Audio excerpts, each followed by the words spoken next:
What is up, everybody? Welcome back to Seahawks Coast to Coast. It is me, Joe Steve, with Seahawk Talk. It is Zach from Zach Talk Sox. How are you doing? I'm doing pretty good. It's been a little while. I'm really excited for tonight's show, and we got a lot to talk about.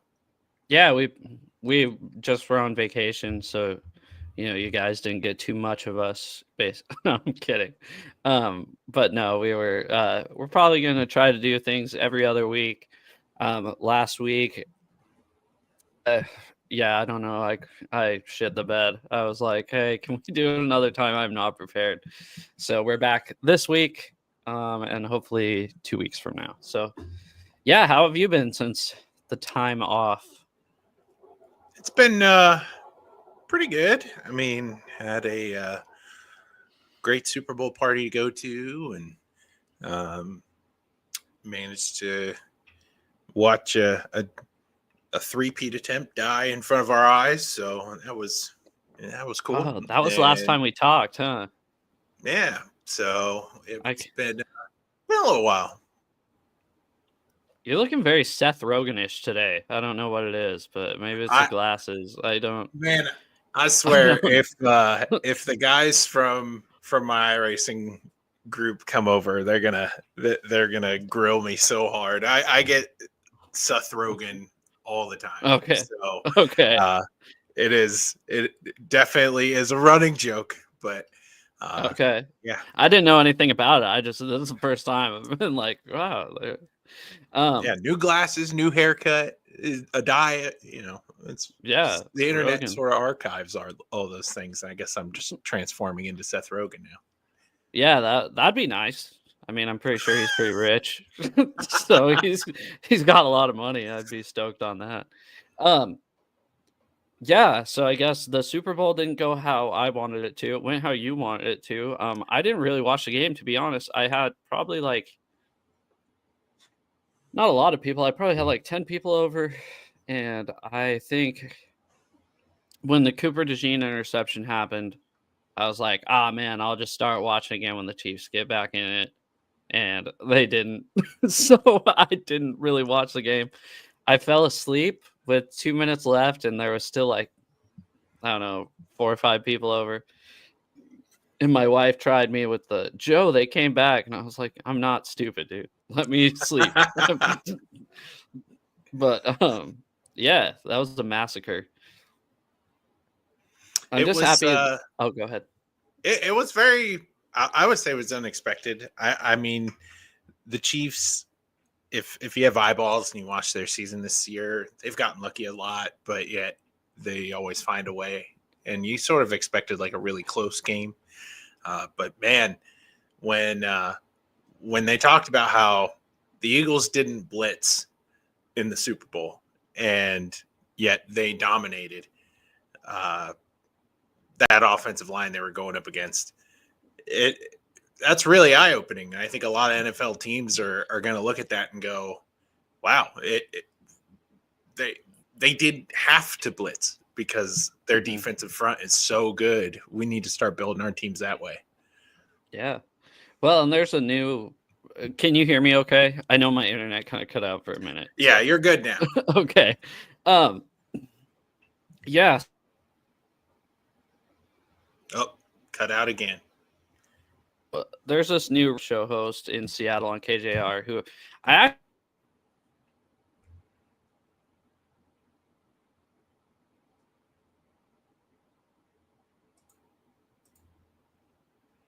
Dude, I can't. I'm sorry.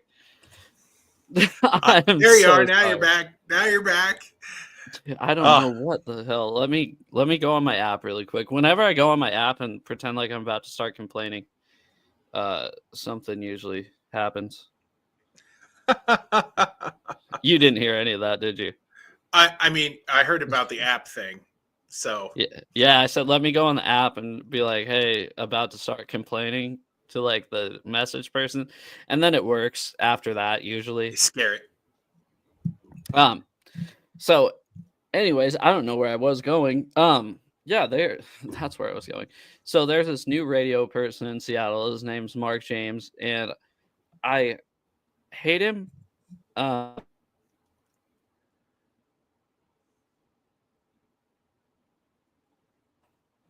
man. It's like every time you want to talk about the show, it just stops. Yeah, let's not do that.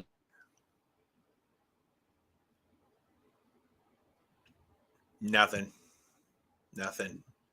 They might get a Nope. lot of me. Oh, here you are. You're back again. Welcome. And he's gone again. It's crazy. Let me restart my internet. All right. Okay. Can you hear me? Yeah, And then I can. Just keep plugging away. Are you fine? Yeah. Or we can restart it. It doesn't matter. I mean, I'm good. I don't know what like how this is gonna work. I mean, I'm cool with starting us off and getting us rolling. And if you cut off and cut away, I don't know what that does to Streamlabs, or if you can just hop right back in. I mean, I assume you can. So I'm good with continuing on as you service your stuff. Yeah, I'm gonna restart mine because it's still like you cut in and out, and I know it's on my end. So okay. All right. I will steer the ship. I promise. I'll do you proud. Thank you. All right. Well, as Joe dips away, we are going to talk about today on the show what it means to be a Seahawk fan coming out of a season where we've had a lot of great moments with a lot of favorite players, but we also have to acknowledge that, hey, this team that we have loved for the past year is going to change. Every NFL team changes from year to year. And this is what we're to expect as we move away from the regular season into free agency. I don't even know if I'm talking to anybody out there. So if you are in the chat, please post a comment down here where I might be able to see it. But I'm going to keep talking like Joe's still here, and we're going to hope that Joe comes back. There. So Joe's my way. So now it's all me. But I really want us to focus tonight on the free agent picks and fits that this team is going to have looking forward into next year. Obviously, Joe and I, we've talked about quite a bit on the show. The biggest need for this team is offensive line. And it's really hard to build a team through exclusively the draft or exclusively free agency when you're dealing with your offensive line issues. You're not going to be able to go out there and sign quality linemen at a premium all through free agency and plug up as many holes as the Seahawks have, which is basically 3, the interior part of their line. So as we take a look here into the impending free agents that the Seahawks have in-house, we're going to eventually talk about, okay, what does it mean for this team to take a look at re-signing the talent that you have before you leap into the pool? Now, just know Seattle right now is about $11 million over the cap. So there's going to be some restructuring and there's going to be some releases that Seattle's going to have to do to even retain any of this talent. A lot of that conversation right now is circling around Tyler Lockett, maybe restructuring a Geno Smith deal. We have to see. But the unrestricted free agents for Seattle that are about to hit the market is tight end Pharaoh Brown, cornerbacks Trey Brown and Artie Burns, tackle Stone Forsythe, which I know Joe's probably going to lobby. We want back really bad. Linebacker Travis Gibson, defensive tackle Jonathan Hankins, free agent Ernest Jones, which is, in my opinion, the number one priority that Seattle needs to bring back for next season. Jared Reed, a defensive tackle, Lincoln Tomlinson, the guard, and safety Kayvon Wallace. Restricted free agents means that Seattle gets first dibs at these guys. Jalen Darden, who was a wide receiver who came in mid-season to return punts and kicks. And then Josh Jobe, who plays corner. And then exclusive right free agents, which means it's just another first crack. Seattle gets a better time window to make these offers to these guys. Joshua Nwanju, Josh Ross, those are both linebackers. Brady Russell, the tight end, and Cody White, the long-term wide receiver for Seattle. And I'm sure Joe's going to come back in. He's going to talk about what he wants out of this group. But I think it is important for this team to take a look at the talent that is leaving so that they can know who we going to go out there and re-sign. In my opinion, the number one priority should be Ernest Jones. The trade was made mid-season as McDonald shuffled up the linebacking core to get this guy from the Rams and bring him in as a four-set linebacker. I've been very surprised at how well he has integrated himself into this defense. I think McDonald's philosophy plays well into Jones's play style. And he's very opportunistic as he plays, especially in pass coverage. Oh, here comes Joe. Maybe. Ah, there's Joe Stevens. How's it going? All right. Well, good to have you. And and you got a guest. Okay, that's pretty cool too. Say hi. Hi. Wave. Say hi. Hi. Hi. Hi. All right. You want to watch Blippi? Yeah. Okay. All right. So while you were gone, we went over the impending free agents that Seattle already has that we already know they're 11 million over the cap. So there's got to be some finessing there to even retain any talent. But we went through the list of guys that are on the team or were on the team last year that Seattle should go and get. And I just started talking about the fact that, in my opinion, the highest priority of retaining talent should be linebacker Ernest Jones. Yeah, that was my top.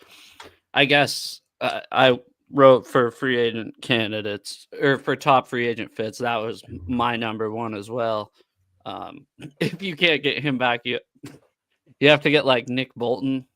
I think he was on the radar, but why not bring in a guy you know works in your system already? Yeah, and I was really surprised this season. I mean, the whole shock of the mid-season shuffle for linebacker was a big enough shock anyway. But then you brought Jones in, and I thought he assimilated well into a brand new system that was foreign to him, and he did spectacular. So it was definitely a topic of conversation with him. Is like he's a quick learner, which means he'll probably be a great leader for any younger talent you're going to bring in. Yeah, I don't know anybody, especially it seemed like Tyrese Knight excelled when Ernest Jones was playing. I don't know because when we had him next, who was he playing at? Baker's the one who didn't play, right? Dodson's the one who played. Correct. It seemed like when he was next to Dodson, he definitely was he seemed a lot more effective when the weight was taken off and by Ernest Jones. Yeah. But anyone else for the Seahawks that their contract's up that you think? Because I didn't really look, to be honest. Yeah.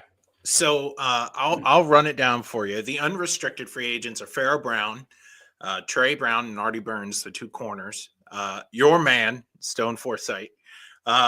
Top number one need coming back. Yeah, I've looked at the list actually. Now that you say Stone Forsythe, I have looked at the list. Jonathan Hankins, a defensive tackle. Too old. Yeah, I think so too. Especially I've got Sport Track up, and we can go over some names of restricted and unrestricted free agents. The talent out there, I think, is too deep to bring a guy like him back. Jaron Reed at defensive tackle. Hurts to say, but also too old. I agree. Lincoln Tomlinson. You stop. I'm sorry. You gotta watch Blippi, okay? I'm sorry about that. I don't mean to cut you off, but you gotta watch Blippi. It's all good.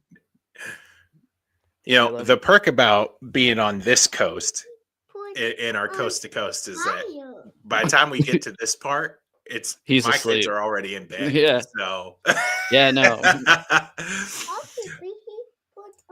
Yeah, Blippi's putting out the fire. Anyways, I'm so sorry. It's all good. So we have Lincoln Tomlinson, the guard, and then Kayvon Wallace. So that's your unrestricted free agents. Kayvon, buddy. Kayvon is one that interests me, but he never showed up like we thought he was going to. I agree. Could you excuse me for like 2 minutes? I'm gonna go put him with his aunt. I'm sorry. It's all good. I will continue to carry the show. I'm sorry. I'll be right back again. This time, all right. I'll be right back. I got you. Want to go? All right. Okay. So as we continue to look down this free agent list, something that we need to be aware of, right? Especially because it plagued the Seahawks team in the beginning of the year, is kick returner. And Jalen Darden has a flawless fumble rate when it comes to returning kicks. And I think that is an underrated pickup for the Seahawks. And to bring him back as a restricted free agent, just strictly for ball security when it comes to punts and kick returns, can be a big deal. Oh, you never even left. Here I am looking at. No, I didn't. I didn't. I'm listening. He's gonna. So it's all good. So what do you think about Jalen Darden? Because I think that was a huge pickup for this team, because it gave us peace of mind that this guy probably isn't going to fumble. It still didn't give me peace of mind. It still didn't. He needs to change his number if it's going to give me peace of mind. Whenever I saw 1 back there, I thought it was Laviscus or Lavisca, you know. I don't know. I think, sure, I guess he's going to be a minimum guy. So yeah. And then exclusive rights free agents. There's not really like guys here that I think are game changers. I'm going to butcher this guy's last name and you're going to make fun of me for it. Linebacker Joshua Owanju is probably good, because I never heard of him, to be honest. Great. Then we have linebacker Josh Ross, tight end Brady Russell, and then Cody White, the long-term low depth. I think those last 2 they'll keep around. So those are, practice guys. I think Brady Russell's a practice squad guy on this team, and I think Cody White as well is one of those bubble guys that I don't think is gonna.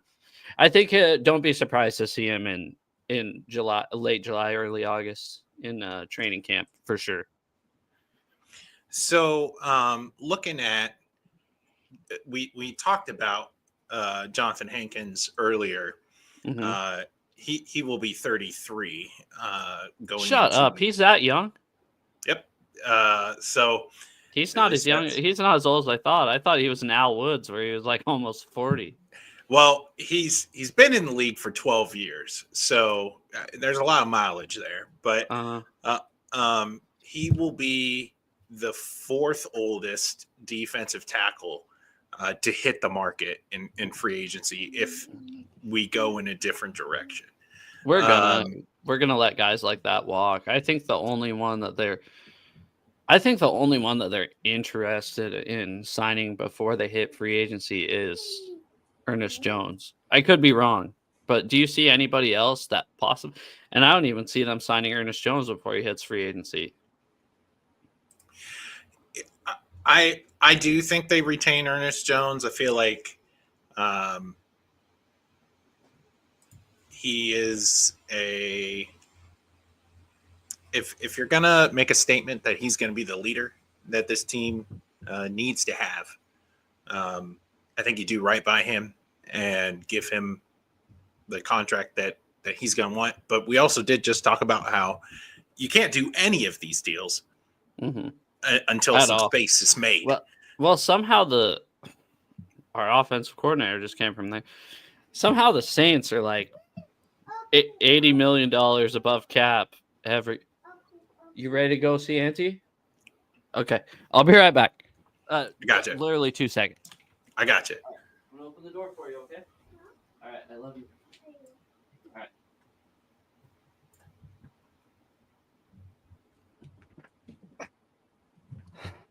All right, no more stomping around. No more.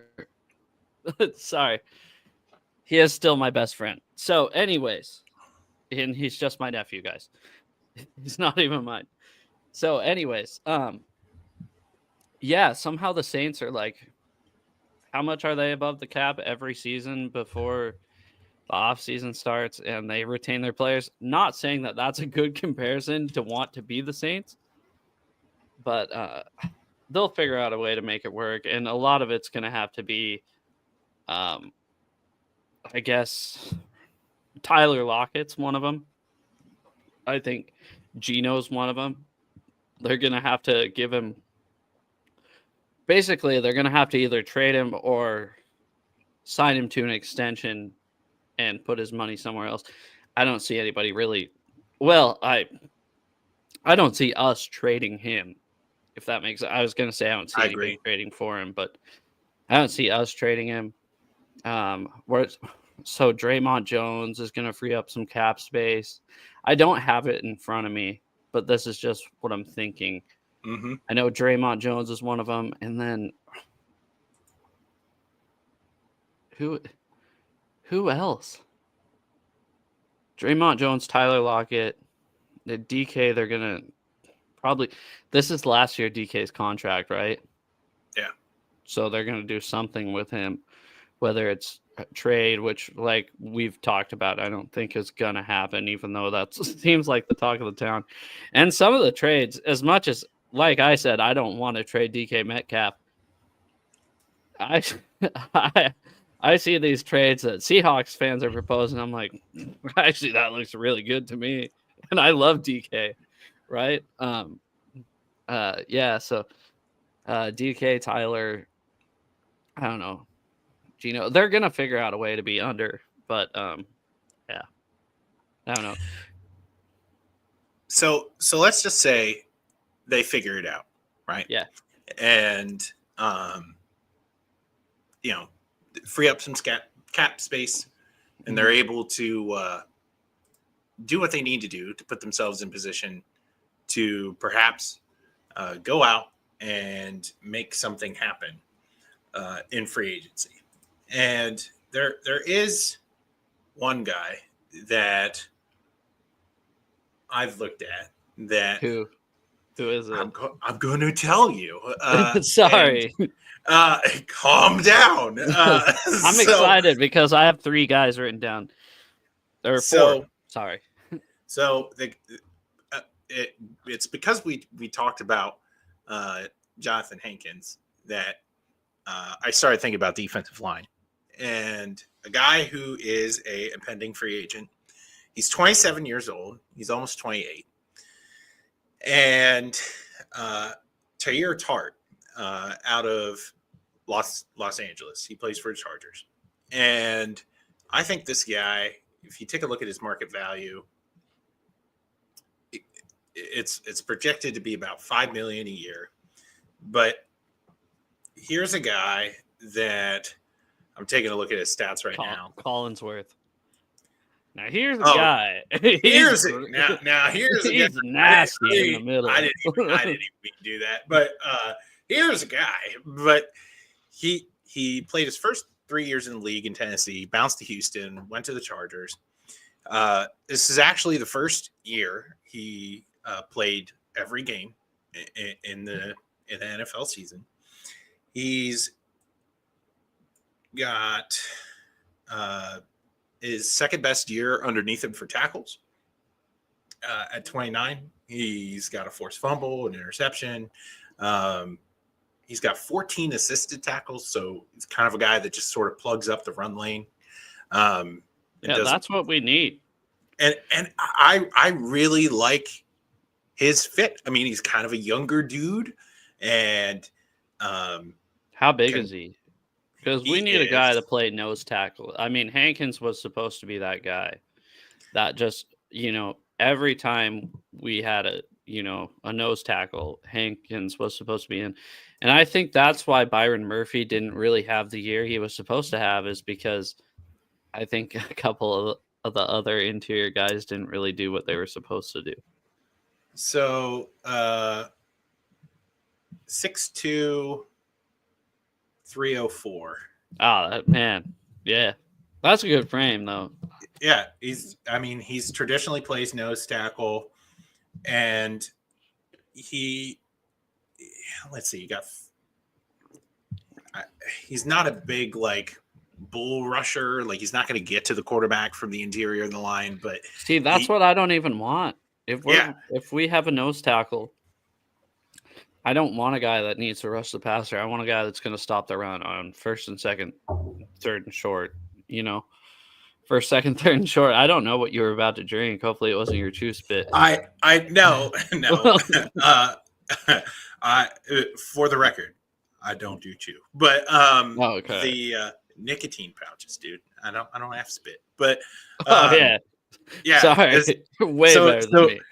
So down here, I do iRacing and whatnot, and so I go through like a lot of water down here. So I got cups out the wazoo just sitting here, and out of habit, I just grabbed a cup that didn't have anything in it. Those are white lightning jars, dude.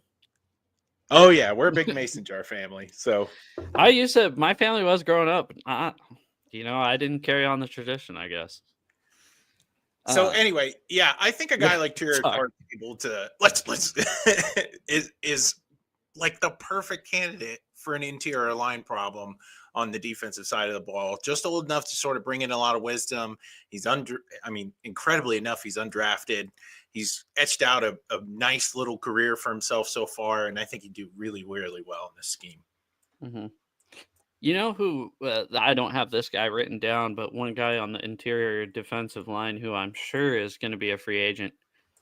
I wouldn't mind bringing Puna back for a minimum type deal. See, I know it's a completely different staff and everything, but I mean, I don't know. I always had a soft spot for him, seeing that he was under 6 foot, and that was a guy that he did a good job in the run game, which our team did decent at last year, with the exception of like the first half of the season. So, yeah, I don't know. Do you mind if I get to a couple free agents of mine? Yeah. Which are much bigger names than your guys, so there's no chance. Obviously, Trey Smith's the big one. We're not going to get him. The guard from Kansas City, which is fine because I wouldn't. People get pissed about John Schneider saying, I think people overdraft and overpay guards, which kind of did. I mean, say he was like good at drafting and good at developing guards. I'd appreciate someone saying that, but he doesn't. He sucks at it. So maybe overpay a little bit. One that I like, which is kind of different, the exact opposite of what you said with Tart, is a guy that has had some injury problems, is Tevin Jenkins from Chicago, guard. I realized their line wasn't great last year, but it wasn't because of him. From what I'm kind of hearing, he's kind of like the Abe Lucas, right? Where it's like he's good when he plays. But I'd rather have a guy that's good when he plays than is bad. Our guys right now, sorry to say it, but bad when they play. And then a kind of interesting one I saw this when I was looking at Spotrac, was that Ryan Kelly, the center from the Colts, is a free agent. Mm-hmm. An older guy, right? But the one thing that would be kind of positive with that is it kind of seems like he'd be a voice in the locker room too, to kind of keep some of these guys in line that, because this is a young offensive line. This is a young team in general, but especially the offensive line when your veteran is like Charles Cross right now, because they're not going to bring Lakin back. I don't see a bad thing with bringing a veteran voice in there, like someone in their 30s, like Ryan Kelly, and we haven't had a good center since Max Unger. So, yeah, I think that those are pretty good picks. A guy here that's coming out of a knee injury, that was on my list that I sort of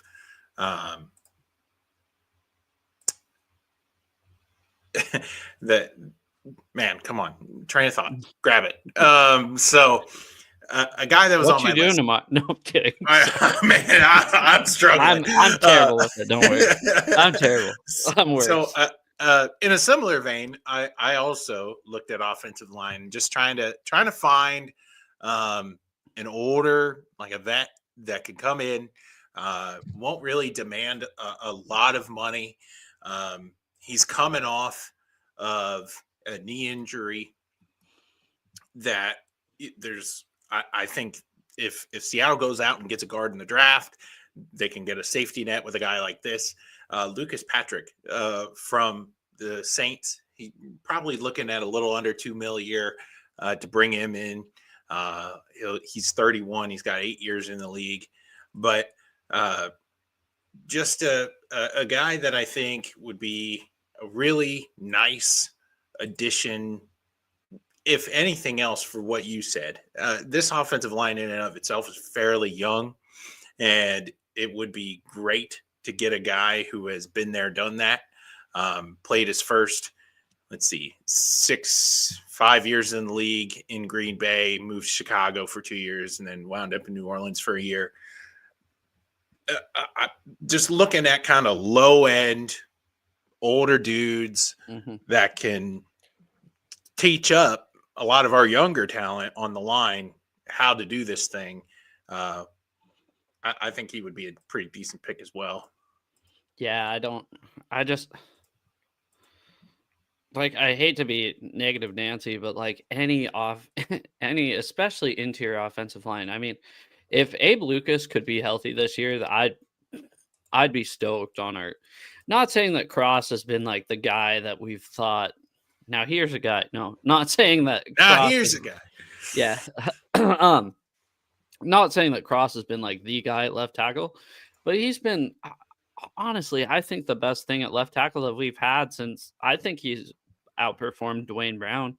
I think he's been the best guy that we've had since Russell Okung. And then at right tackle, I think Abe Lucas is the best right tackle we've had since Sean Locklear, but he's got to be healthy. Actually, I lied. I have a soft spot for Breno Giacomini. I think Breno Giacomini might be my favorite right tackle of all time, just because of the way he played. He was an ass. But it's just those three interior positions. Like I said, I said this as soon as the season ended. The Seahawks did nothing but draft interior offensive linemen. Fine by me. Just go for it, right? You guys are terrible at throwing darts at the dartboard. Well, maybe you'll get lucky and hit one. So you also have here quarterback of the future. Let's talk about that. Oh, can I almost forgot. Can I talk about the guy on the radio, or my internet's probably going to cut out? Yeah, the guy on the radio. About the guy on the radio. So there's this new guy, Mark James. I started out hating his guts, right? He's an outsider. First off, last week was his first week. He's an outsider. He's not from here. He's from like the Northeast. And he started talking like basically every national Fox Sports 1 radio announcer, like the Doug Gottlieb show and shit like that. This week he's kind of toned it down a little bit. All I've done, me and a lot of listeners of the local Seattle sports radio station have done nothing but text in mad shit talking to this guy. And he's taking it pretty well. I'm starting to kind of get a soft spot for him. Not saying that I like him.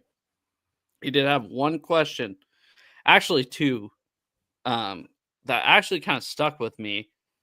The first one is, who is worse, the Mariners lineup or the Seattle Seahawks offensive line? Which is probably not a discussion that me nor you are fit to have, because I'm not a baseball guy. I don't know if you're really a baseball guy, but I just don't pay too much attention other than the fact that the Mariners are doing nothing. But the second one, when we were talking about the Super Bowl, is when I was going to bring this up. How many players on the Seahawks do you think could start for the Philadelphia Eagles? And honestly, that was the one that kind of got me. I was like, oh, Witherspoon, because he's an outsider too. So the first thing he goes to is DK Metcalf, and I'm like, okay, stop for a sec. But Devin Witherspoon, Julian Love, Leonard Williams. I mean, honestly, who do you think? How many Seahawks could actually start for the Philadelphia Eagles? It's not that many. No, I think that's pretty much it. I mean, we're comparing ourselves with the elite, right? And when he asked that question, like I said, I hated the guy, and then he asked that, and I was like, "Fuck, that's a good question." I'm never sorry for my language, but I was like, "Damn, that's a good question," because I never really thought of that. I mean, the Chiefs is comparing them with the Chiefs is one thing, because I feel like you could make an argument with a few positions on the Chiefs, but the Eagles, I mean, they did dominate that Super Bowl, and just looking up and down at the roster, I mean, maybe Byron Murphy's a rotational piece, Mafe Nwosu is a rotational piece, but sure starters, I mean, I think it's like 2 or 3 players, maybe. Yeah. Sorry. I think you got a point. I never really thought of it that way. And man, that's a bit humbling, isn't it? Yeah, a little bit. So I see Sean in the comments. He's like, would like a vet center. So we did talk about veteran offensive line presence. So thank you for chiming in. Drew Dalman would be nice if he gets in free agency. Many teams usually don't let their O-line players hit free agency. True that. Yeah. If they're good. You know, another thing that kills me is fans going, "Oh, well, the Hawks let Damian Lewis go." We were never going to pay that much money for Damian Lewis. I get he was a decent guard, right? I mean, he was never lights out, which I'm going to sound like an ass. I've never really seen a lights out guard since like Steve Hutchinson. I couldn't, Quentin Nelson, you know, for the Seahawks at least. I never been like, oh, that guard. Because usually they're playing tackle. But I don't know. We're never going to pay Damian Lewis the money that Carolina overspent for Damian Lewis, even though he performed well this year. Yeah, I agree. Speaking about maybe overpaying people. Sorry. Let's talk about quarterback.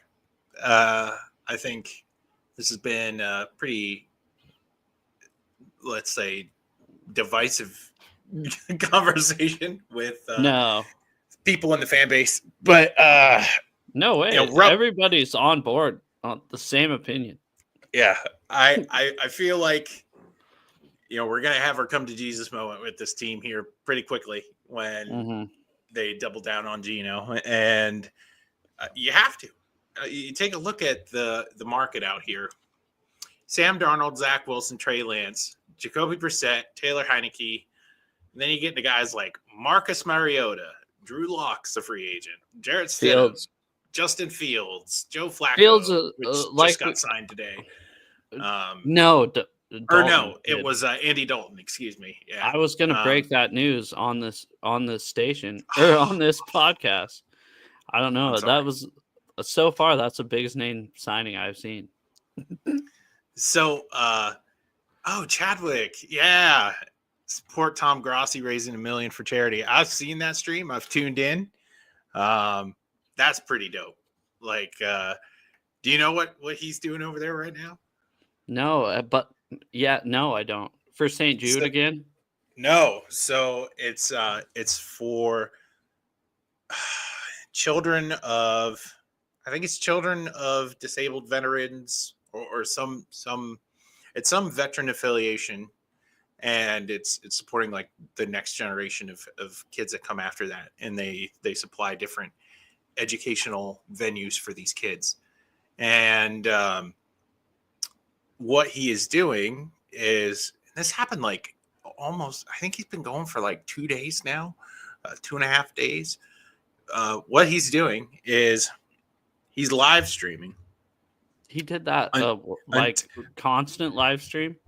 Yeah, so he's live streaming until his channel reaches 1 million subscribers, which last I checked, he was like 817,000 or something like that. So almost as much as we have. Almost. And or he raises $1 million.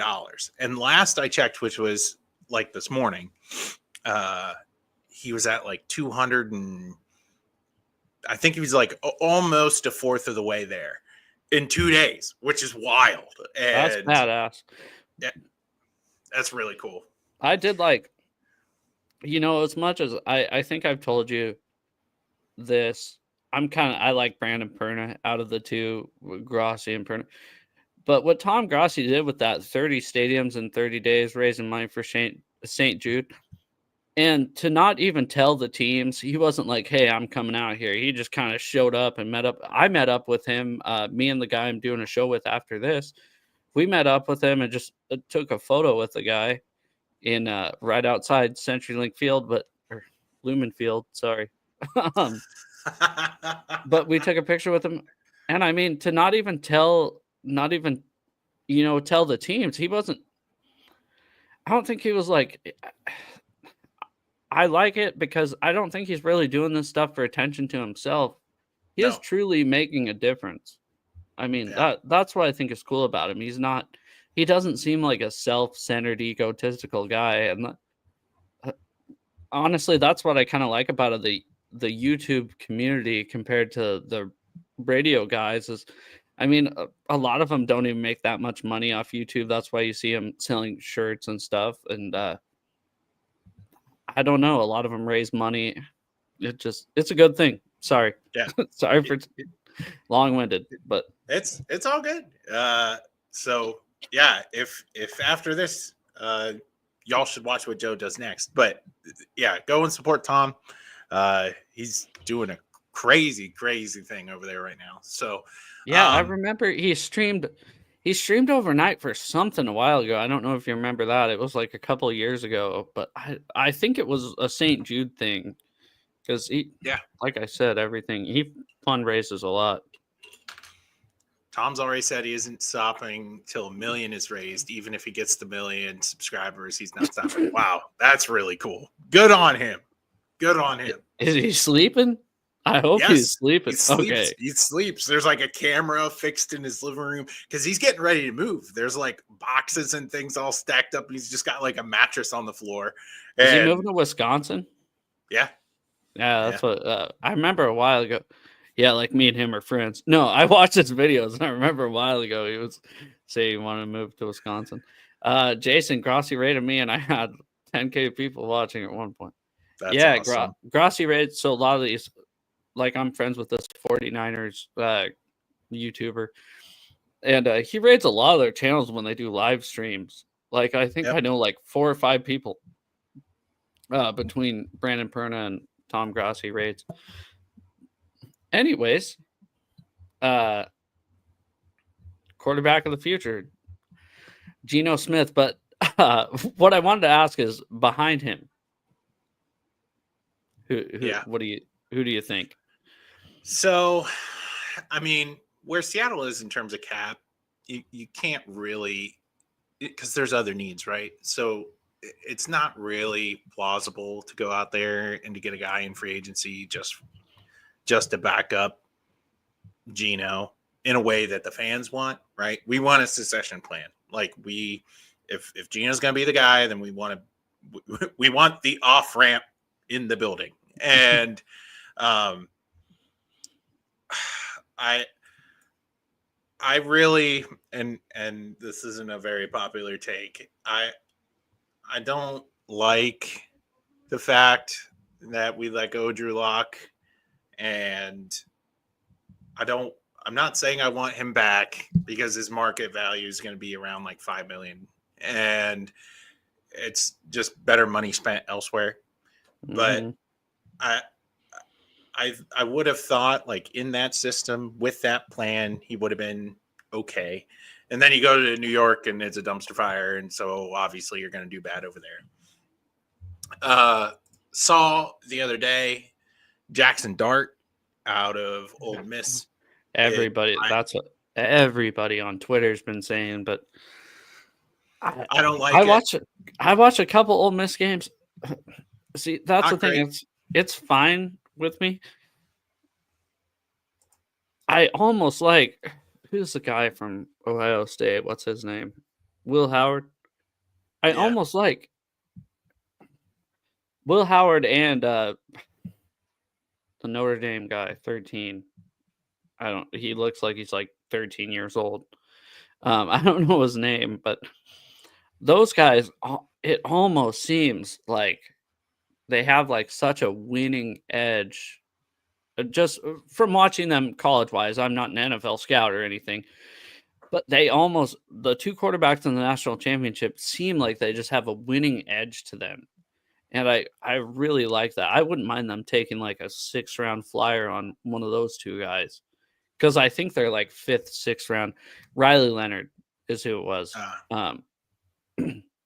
But it just seems like they have that competitiveness compared to like, I know I hate Oregon, right? I have my Washington hat and shirt on right now, but Dylan Gabriel, it kind of seems like whatever, we went 13-0 and won the Big Ten championship and whatever, we just got dominated in the playoff. It seems like Riley Leonard and Will Howard kind of has that winning thing with them, and that's what Russ had back. Yeah. I mean, that was his thing, is he won games. He was never a stat guy. Well, he was towards the end of his tenure with the Seahawks, but I mean, you remember him when he was young, especially in his rookie contract. It was whatever it took to win, and that's kind of what I see out of those guys. But I don't know. Yeah. Chadwick, I just want you to know, my blood pressure is already high enough watching Seattle Seahawks games.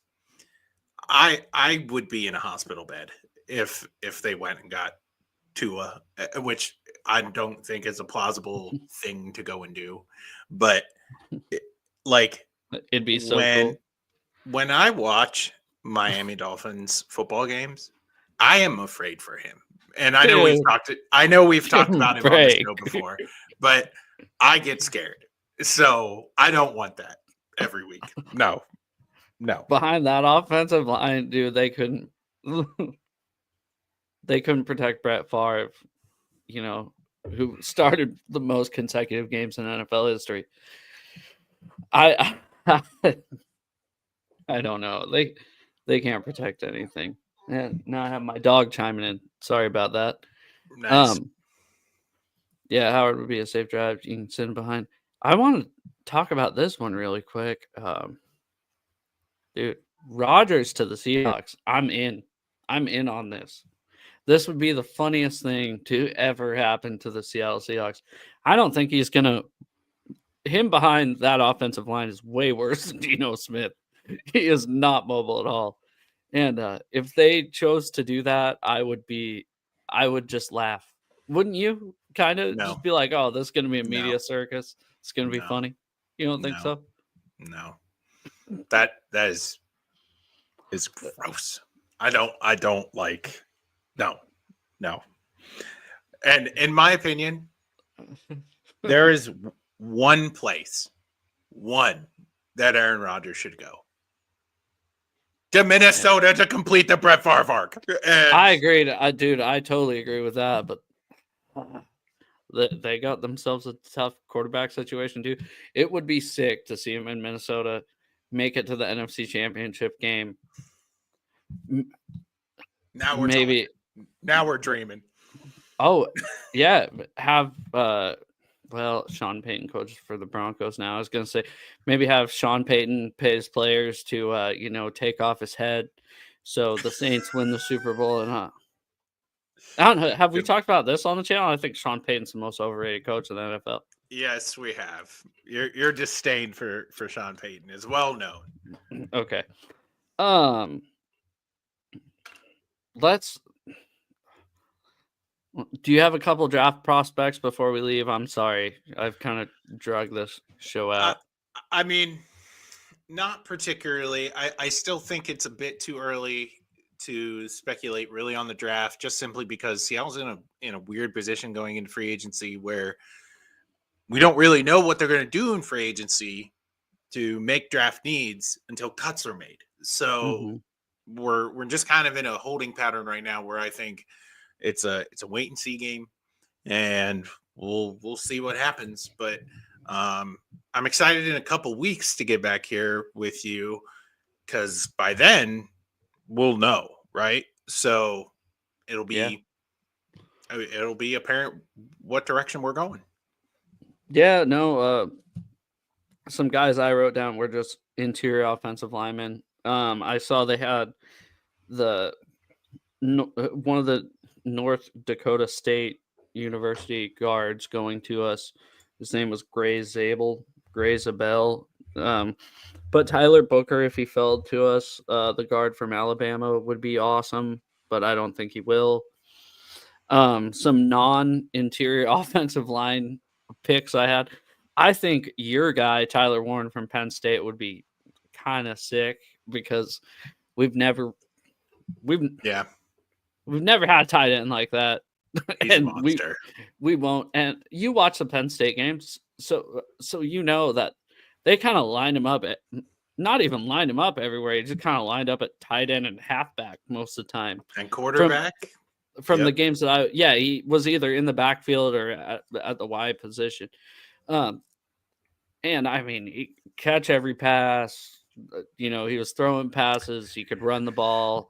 And they talked about using a fullback. The new staff, Tyler Warren would be a good fullback / tight end. As much as I hate Penn State, I think Tyler Warren is a more talented tight end version of Taysom Hill. If you don't watch Penn State football games, you don't know. Like Tyler Warren was a quarterback and dabbled in the wide receiver room, bulked up, became a tight end. He's a terrific blocker in the run game. He is versatile in the passing game in terms of his straight line speed, but he's also he's got athleticism about him where you can kind of move him anywhere in the offensive and he's not scheme. afraid to go over the middle. That's one thing that I loved about watching him is, he never heard footsteps. When I watch Penn State, and I probably only watch like 5 of their games, but he's great, and I would love to see him in a Seahawks uniform. I think his draft stock is a bit too high. I really wouldn't be surprised if he went super duper early. Like kind of one of those picks. Yeah, kind of one of those picks where the guys are like, whoa, we didn't expect him to go too high, but his talent speaks for himself. And he is like an all-around great player. And I wouldn't be surprised if he goes a lot higher than people think. Yeah. Yeah, another Penn State guy I wrote down was Abdul Carter, and then I wrote LOL next to that because that guy. So I haven't even looked at mock drafts other than the one that I just said, the NDSU. I scrolled all the way to the Seahawks pick. I'm assuming Abdul Carter's gonna go like top 5. High. Way high. And to be honest, I could never remember his name. I really wrote number 11, Abdul Carter from Penn State. Sticks. Yeah. Yep. Yeah, 11 from Penn State was pretty good last year. And then, got the Huskies hat on. Carson Bruner, middle linebacker from UW, would be a sneaky, 6th round pick. I agree. I love Carson Bruner. I mean, he just so much of a hometown kid from Washington. It was just I'd love to see him stay here. But I think that that needs kind of filled, especially if we take Ernest Jones. So let's talk about these new coaches that are flooding into the Seahawks and talk about the direction in which we think this team's going to wind up going. You have it here on the rundown. I figured you want to talk a little bit about some of these guys that are hitting the scene for us. Yeah, that was another one I didn't have too much time to look at, to be completely honest. I couldn't tell you the offensive line coach's name, but they seem pretty hyped on him. Rick Dennison and Justin Otten. Yeah, so that guy was the offensive coordinator from the Broncos. Then he'll be the run game coordinator. Kind of like we've said, if the interior offensive line can't do anything, I don't believe this offense can do anything. So it's just kind of one of those, I'll believe it when I see it. Yeah. Sorry to be super boring with that. I mean, I agree. My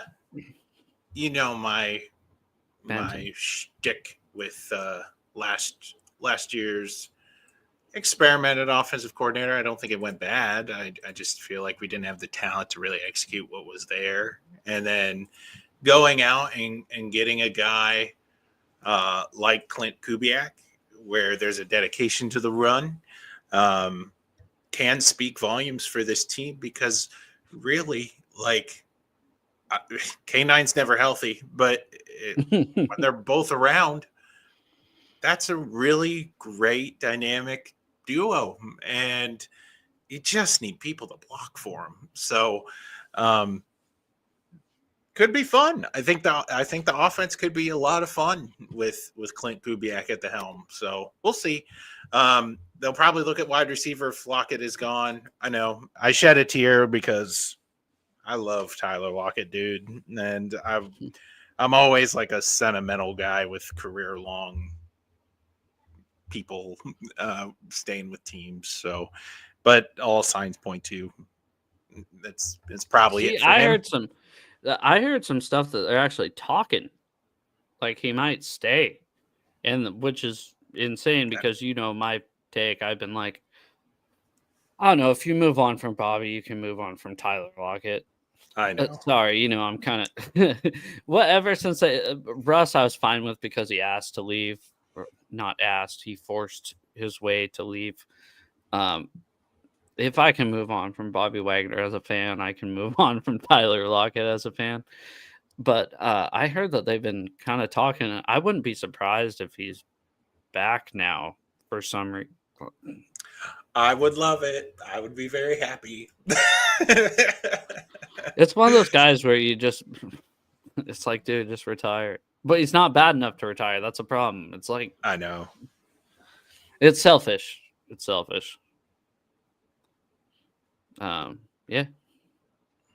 So, yeah, I think that's it for a rundown today. I mean, it was, we're getting close to an hour, and I think we've talked about a little bit of everything, and the chat was popping pretty good. So thank you guys for chatting.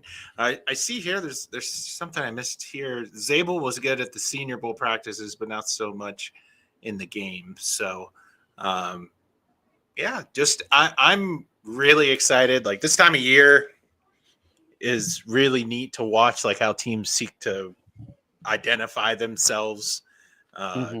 Where are the changes and how are we going to build towards that? And Seattle's got some really great pieces already. It's just, you gotta get some cap to make some moves. And the same baseball, dude. Yeah, that's what kills me. It's like, I don't know. Seahawks fans are so jaded because, Seattle fans are so jaded because the Mariners don't spend money. Well, Seahawks can't. They have to give money back, or they have to get money back, basically. I saw this stat that like bewildered me, and this will be the last off tangent thing I do. But so talking baseball, I thought the Mariners offseason was atrocious, and 30th out of 30 by everybody. I was like real down in my feels about it. And then I saw this stat that like blew my mind. And it's about the Pittsburgh Pirates. So for y'all that are new, like I'm on the Pennsylvania side of this coast to coast thing. And so the Pirates are a team that a lot of people root for around here to their own dismay. But the Pittsburgh Pirates through their off seasons, right? So through their free agent pickups, have not signed a free agent to more than a 1-year contract in 11 years. Yeah, that's pretty bad, dude. How crazy is that? Like, I mean, even the Mariners. I mean, they went big with Robinson Cano. They went big with Nelson Cruz. So I'm like, man, it could be worse. nah, like, it's pretty bad. You just get talent for a year, they prove themselves, and then they leave. That's how the Pirates are operating. So, yeah. Oh, also, one more thing on my end. So one of my coworkers, he's friends with the assistant general manager for the Seahawks. And I said, hey, so I found that out last season. I go, hey, did your friend go somewhere else or is he still in Seattle? He goes, nah, he's still in Seattle. And he goes, he's going to be for a long time. You know, he's from here. And I go, not if their offensive line keeps looking the way it does. And he goes, well, does any team really have a good offensive line? I heard this. Somebody said it the other day on the radio. I said, there's 5 great offensive lines and there's 5 shitty ones. And there's 22 in between. And I go, we're one of the 5 shitty ones. We're not. Yeah, I just want to be one of the 22. I'm not asking for much. So, yeah. Yeah. It's like Moneyball. Remember Moneyball? There's rich teams and there's poor teams. And there's 30 feet of shit. And there's us. That's our offensive line right now. So, all right. Well, thanks for coming on. Sorry for talking your ear off. Everybody in the chat, I'll be on in about 5 minutes here on a different show. So if you want to stick around, stick around. Yeah, you guys were awesome. Thanks. Yeah, thanks to especially the Scotchman. The Scotchman in all day. So thank you guys. Hope you have a good night. And thank you, Zach. See ya.